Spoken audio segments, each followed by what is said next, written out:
This is to all those who've been listening to old-time radio that I've been podcasting for 12 years. It's time for you to purchase the old-time radio collection now at the lowest prices ever. 500 gigabyte external hard drive chock full of radio shows that we all love. And don't forget the bonuses. Here's my offer. I need everyone who hears my voice to go to oldtimeradiodvd.com to place your order today. With every order, I will include a comprehensive show guide with episode descriptions. Over 1,982 pages. This is truly once-in-a-lifetime deal. Place your order today at oldtimeradiodvd.com. You will be glad you did. All is peace and quiet in the McGee household at 79 Wistful Vista. No problems, no trouble, no discussions. In fact, nobody's home. So let's go out on the sidewalk and watch for Fibber McGee and Molly.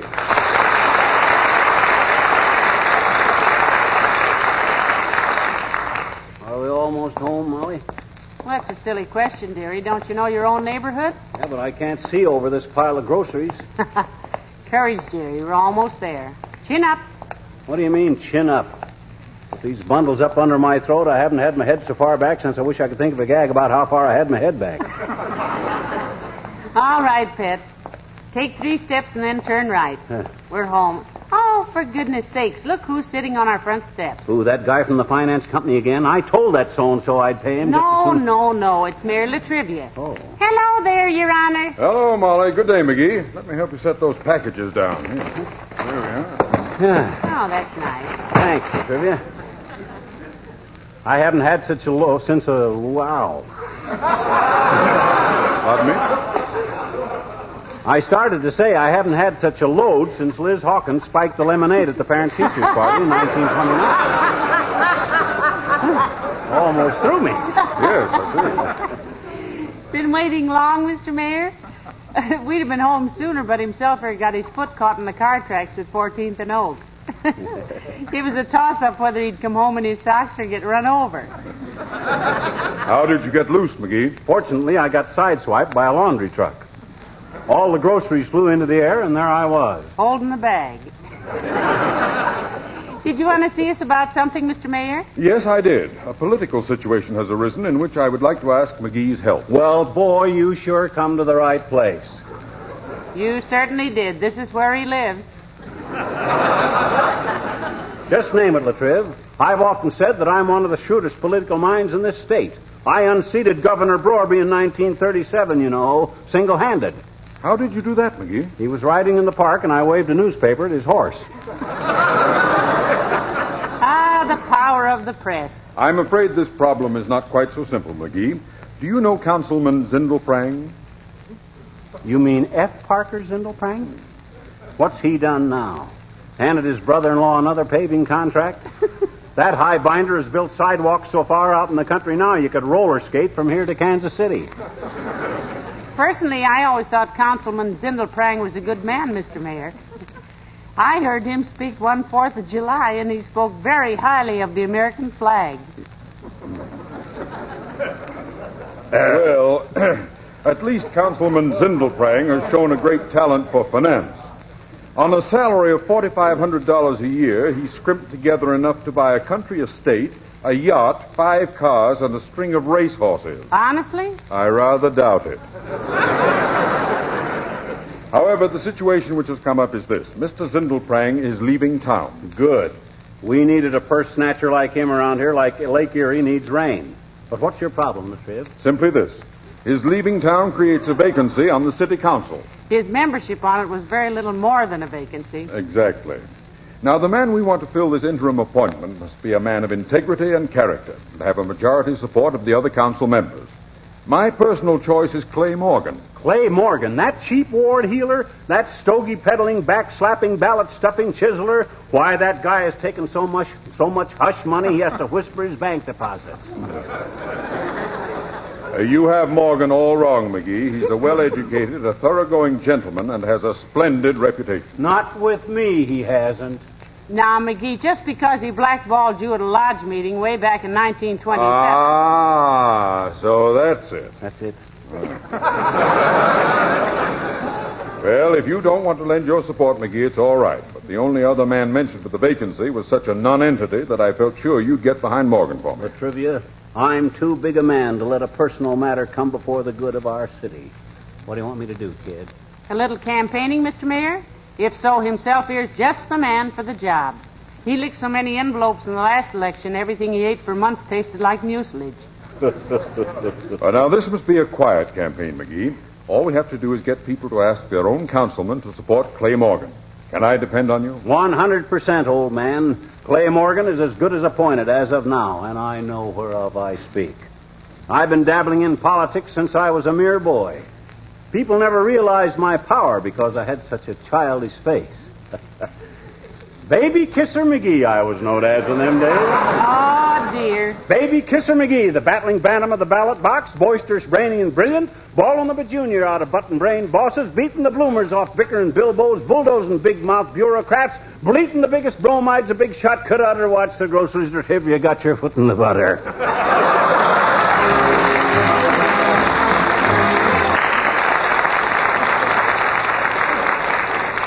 Boy, do I know my politics. Them councilmen are going to crawl onto Clay Morgan on their little fat hands and knees and beg him to be on the council. I hope he'll remember it when I get to be governor. Heavenly days. Are you seriously considering running for governor, dearie? Yeah, but just as a stepping stone to higher things. My ultimate goal is being ambassador to Havana. Why? Better cigars. But that's for the future. I got to get busy. Hand me the phone again, will you? I shudder to think what our phone bill will be this month. You've made more calls than a brush salesman with a hungry family of 12. I'm conducting this campaign in a dignified way. Yes, you are. Too dignified. I think if we get a higher type of man into public office, there'll be less graft. And with less graft, things won't get done so fast, thus giving more work to more people. Hand me the phone. Here, Hannigan. Thanks. Hello, operator. Give me Al's Barbershop at 14th and... Oh, is that you, Mert? Oh, dear. How's every little thing, Mert? Tis, eh? What say, Mert? You what? Got some real nylon hose. Oh, ask her where and what sizes are available, McGee. Where'd you get it and what size, Mert? Oh. What'd she say? At Doc Schellenberger's hardware store, and it only comes in one size, 25 feet, including the nozzle.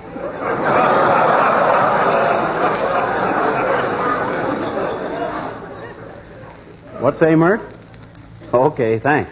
I'd have this phone taken out if it wasn't so hard to get another one.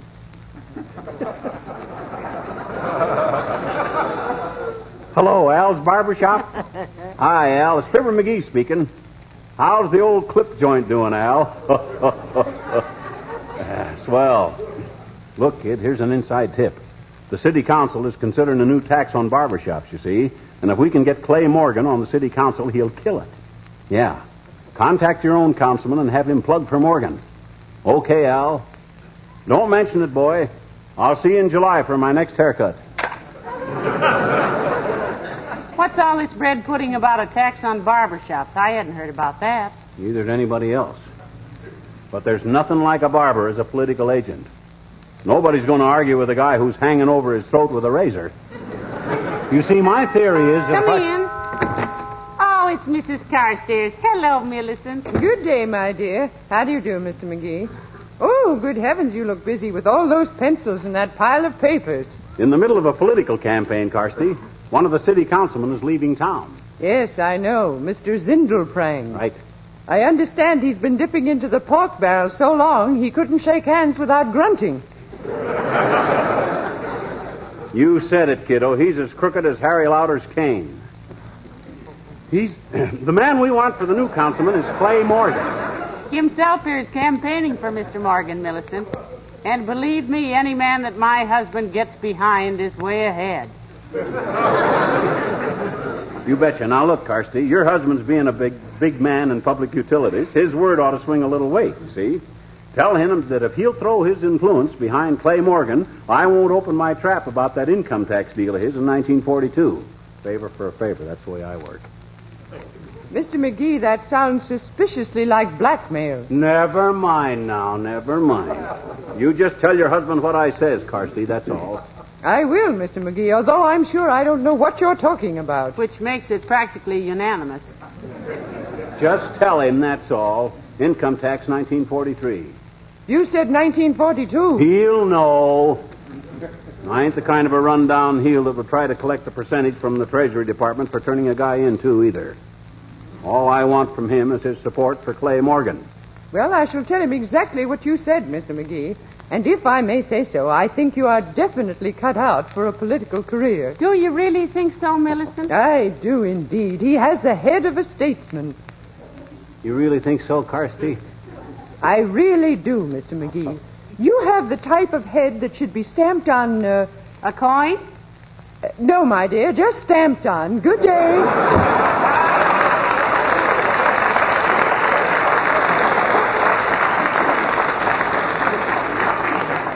McGee, that was dirty politics. What do you know about Mr. Carstairs' income tax? Not a thing, baby, not a thing. Well, then what good will it do for her to mention it to him? Don't be naive, my dear. To any guy in a tax bracket like his, all you got to do is say Internal Revenue, and he starts shaking like a wet spaniel. Even if he's innocent? Particularly if he's innocent. An innocent guy's got so much respect for the government, it scares him to death. It's the black market big shots that laugh it off. Well, I don't believe it. The government was very fair with you when you tried to claim a deduction for being the sole support of the Elks pool table. Because you were always tearing the cloth. Oh, they're fair enough, but a guy like Carstairs... Hello, folks. Hello there, Mr. Wilcox. Hi, Junior. I want to talk to you, son. You got any influence with the City Hall mob? Well, I know a few of the boys, yes. And if it's about that campaign of yours to get people to take the keys out of their cars, I hear... Don't you start doing it. No, Mr. Wilcox. It has nothing to do with that. Well, anyway, the campaign is going wonderfully. Juvenile car stealing is down 50%. And the police department is issuing summonses to people who leave their cars with the key in the ignition. Yes, we know. McGee got one. He did? When, pal? Last Wednesday. I was in a hurry and forgot. Left my car outside the Careful Drivers Club with the key in it. What were you in such a hurry for? Well, he was late and he had to make a speech about not leaving car keys in the ignition. Sure taught me a lesson, Junior. Now I tie a string onto the ignition key and the other end on my cufflinks. So far, he's torn the sleeves out of 5 shirts. And lost 7 pairs of cuff buttons. But I get the key out, though. Anyway, Junior, that ain't the campaign I want to discuss. You hear about Councilman Zindelprang leaving town? Yeah, great little character. What about him, pal? Well, the council has got to appoint a guy to replace him, see? A couple of fellers are being considered, but the man we want in there is Clay Morgan. Oh, yes, Morgan's a good man. He's from Racine, Wisconsin, you know. No kidding, Junior. You know him from there, do you? Oh, quite well. In fact, when I first started selling Johnson's self-polishing glow coat... Selling what, Mr. Wilcox? Johnson's self-polishing glow coat. How you spell it? GLO, trapeze, COAT. Don't you mean hyphen? Well, I call it trapeze because thereby hangs a tail. You see, Johnson's glow coat... Excuse me for interrupting, Junior, but what does this glow coat do? Are you kidding? Yes. I thought so. Why, you know as well as I do that it's the standard beauty treatment for I mean, you just pour a little out, spread it around, and in 20 minutes or less it dries to a glittering protective finish. Eliminates old-fashioned scrubbing and makes footprints and spill things easy to wipe off. Off what? Off your kitchen linoleum. You know, that floor covering that Johnson's no rubbing, no buffing glow coat restores the beauty to and gives it that easy-to-clean sparkle. You mean linoleum? That's what I said. You said what? What Molly said. Linoleum. Certainly. Look, Waxy.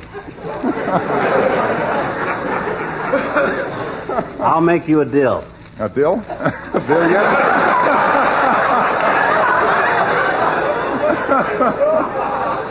Okay, pal, let's deal with this. You pass the word to your friends on the city council to back Clay Morgan, and I won't snitch to Racine about you not being able to pronounce that word. You mean linoleum? Yeah. It's a deal, pal. See you later.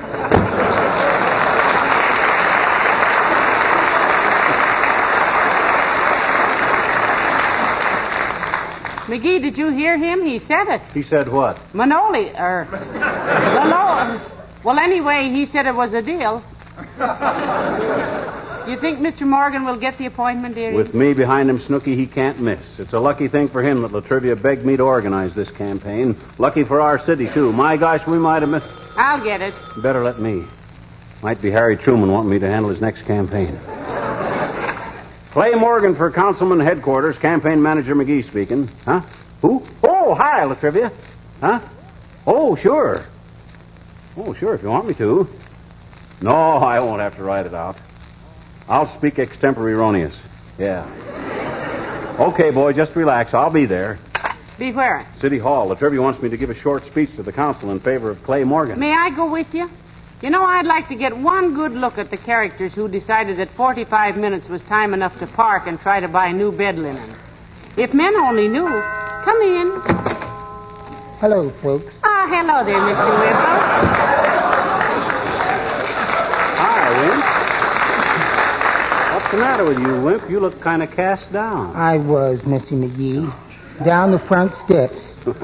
I had a little argument with Sweetie Face. Sweetie Face, it's my big old wife. Must have been pretty humiliating to be thrown down your own front steps, Mr. Wimple. Yes, I'm pretty blue about it. You are, huh? Yes, and black, too. By the way, Mr. Wimple, do you know Clay Morgan? Oh, indeed I do, Mrs. McGee. He's a fine man. If I ever have a son, I hope he grows up to be just like Clay Morgan. You know, wealthy. Well, I'm glad you like him, Wimp. I'm handling his campaign to get him onto the city council, you see. So, as soon as you can, you get in touch with anybody you know in the city hall and give him a plug, okay? Oh, I'll be very happy to, Mr. McGee. In fact, I'll go down to the city hall personally. I don't dare go home for a while anyway. Why not, Mr. Wimple? Oh, Sweetie Face is really on the warpath today, Mrs. McGee. She's just livid. You see, we were going to take a hike through the woods, and Sweetie Face put on a new pair of tights to go walking in. And... What do you mean, tights? Don't you mean slacks, Mr. Wimple? They may be slacks on some women, Mrs. McGee, but on Sweetie Face, they're tight. Anyway, she asked me how they looked, and I said very ship-shape, forgetting that her father had been captain of a tugboat, and she knew what shape a ship was. Oh, I paid for that remark, believe me. Is your wife at home now, Wimp? Yes, up on the roof. What on earth is she doing up on the roof? Oh, she climbed up to fix the radio aerial, and some thoughtless person took the ladder away. Well, who would do a thing like that? I wonder. Well, I'll do what I can for Mr. Morgan, Mr. McGee. Goodbye now. Hi, this is the first time I've been in the city hall for a long time, McGee. Who are all those people standing around the corridors? My dear girl, that is one of the great mysteries of every city hall in the country. There's one scientific theory that they are people who were left over from watching the excavating when the building was built. Another theory is that, oh, hi, Doc. Hello. Hey, Molly, here's Doc Gamble. Hello there, Dr. Gamble. Hello, Molly. Hello, string saver. What brings you two honest taxpayers down into this marble palace of greed and corruption? That's a fine way for the city health commissioner to talk, Duckfoot. Are you inferring that the present administration is crooked? Personally, I don't believe it, not with Mayor Latrivia in office. You're perfectly right, my dear. I was just joking with my usual bad taste. Wistful Vista has about the cleanest government of any city in the country. The mayor is painfully honest. The commissioners are a splendid body of men, and I should know, being one of them. Oh.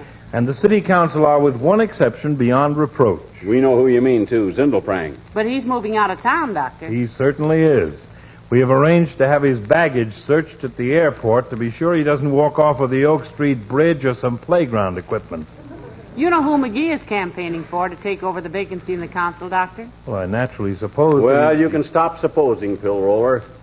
I'm handling the Clay Morgan campaign. You? Me. How did it happen that the mayor picked you to handle the situation, Titwillow? When it comes to politics, you're wetter than a handkerchief at a showing of Sentimental Journey.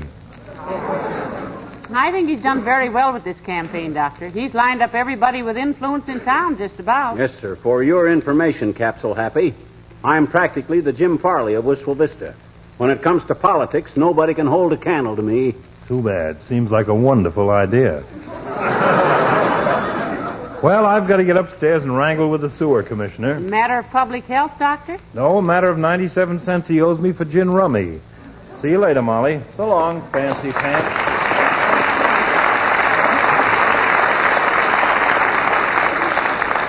Isn't it about time you're doing the council chamber, McGee? Yeah. Where's that extemporaneous speech I wrote out? Oh, here it is. Now, let me see. Gentlemen of the council, I am here on the behalf... Not on the behalf, dearie. I am here on behalf. But you're not here on anybody's behalf. I'm here on the behalf. That's not the point. You don't say the behalf, just behalf. Just behalf what? Skip it. Go on with the speech. Gentlemen, at a time of political crisis, like this here one, like this one here, it behooves us all...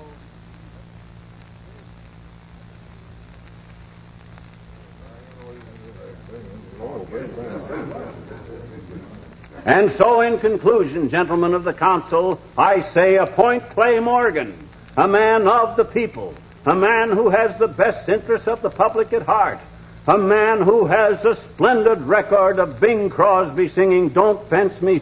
No, McGee, no. What was it, White Christmas? No. I mean a splendid record of civic accomplishments. Gentlemen, Clay Morgan is that man. I thank you. Thank you, Mr. McGee. Now, if you and your wife will be so kind as to step out into the corridor, the council will take an immediate vote. You betcha, kid. Take your time. Come on, boy. Oh, that was a very convincing speech, McGee. You made Clay Morgan sound like a combination of Daniel Boone, Abraham Lincoln, Henry Kaiser, and Santa Claus. Betcha. When I throw my influence behind a man, I always... Well, McGee, it's all set. Morgan got the appointment, and I want to tell you... He did? We were... Well, my gosh. Well, say, that's pretty good when a guy can walk into politics and turn the city hall upside down like I did. Beat the opposition in one swell whoop. Hey, who was the opposition anyhow, Latriv? Why, I thought you knew, McGee. No. Who was the guy we beat? You.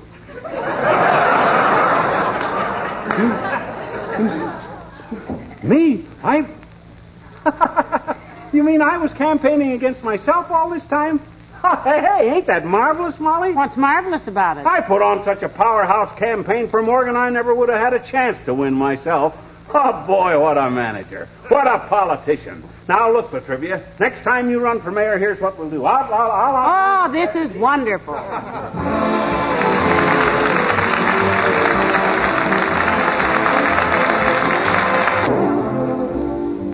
I'm sure glad I got Clay Morgan onto the city council, Molly. You know why? No, why? Because Morgan is president of the Bar Association.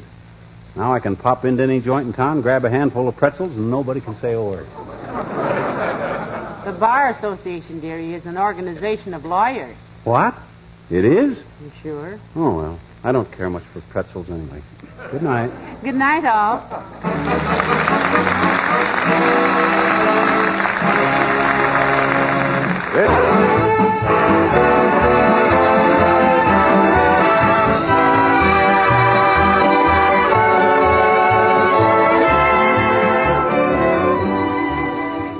Now that the weather's...